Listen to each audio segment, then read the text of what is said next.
বলিউডের জনপ্রিয় নৃত্যশিল্পী ও অভিনেত্রী নোরা ফাতিহি এবার বেশ বড়সড় আইনি ঝামেলায় মুখে পড়েছেন। সঞ্জয় দত্ত অভিনীত আসন্ন চলচ্চিত্র কেডি দ্য ডেভিলের একটি আইটেম সং ঘিরে শুরু হওয়া বিতর্ক এখন গড়িয়েছে ভারতের স্বরাষ্ট্র মন্ত্রণালয় পর্যন্ত। সম্প্রতি মুক্তি পাওয়া সারকে চুনার তেরি সারকে গানটিতে নোরার পোশাক এবং নাচের মুদ্রা নিয়ে সামাজিক যোগাযোগ মাধ্যমে ব্যাপক সমালোচনা শুরু হয়।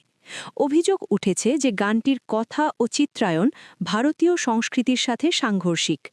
তীব্র আপত্তির মুখে গানটি ভারতের নিষিদ্ধ ঘোষণা করা হয়েছে। পরিস্থিতি প্রতিকূল দেখে নোরা ফাতেহি ইতোমধ্যেই প্রকাশ্যে দুঃখ প্রকাশ করেছেন।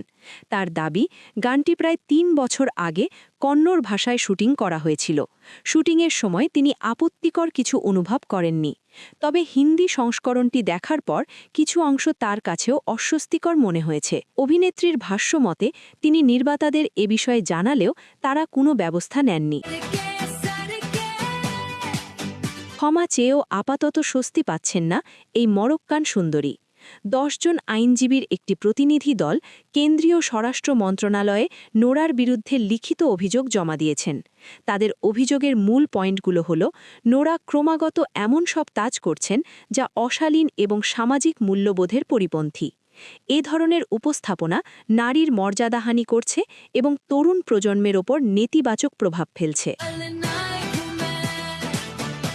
আইনজীবীদের দাবি, ভারতে কাজ করার জন্য নোরার যে ওয়ার্ক পারমিট রয়েছে তা অবিলম্বে বাতিল করা হোক। সব মিলিয়ে ক্যারিয়ারের অন্যতম কঠিন সময়ের মুখোমুখি নোরা ফাতেহি। এখন দেখার বিষয়, ভারতের প্রশাসন এই অভিযোগের প্রেক্ষিতে কী ব্যবস্থা গ্রহণ করে।